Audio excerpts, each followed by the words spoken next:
Le principe de ces outils de médiation, même si c'est un terme un peu barbare, c'est-à-dire les boîtes à poèmes ou les bons tuyaux, ça va être dans la ville de Montauban d'aller à la rencontre d'un public qui n'est pas forcément d'ailleurs celui de Lettres d'automne, ça peut être de nouveaux lecteurs, parce qu'il y a certainement encore des citoyens qui ne fréquentent pas Lettres d'automne, donc on va essayer de les faire venir par des moments un peu ludiques, un peu festifs aussi, puisque les cortèges des bons tuyaux sont accompagnés d'accordéons, de bandoneons, de chansons, et puis on se pose dans un endroit, et le principe c'est tout simplement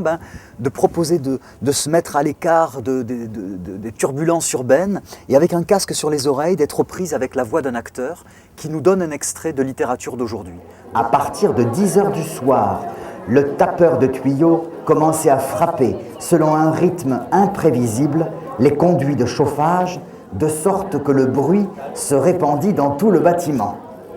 Ce moyen ingénieux permettait d'entretenir la vigilance de locataires toujours prompts à s'assoupir. L'idée sur cette édition de Lettres d'automne, ça va être de faire entendre les auteurs invités à Montauban cette année. Donc ils vont passer à travers le tuyau et les tuyaux vont déambuler, comme je le disais en cortège, ils vont déambuler dans les rues.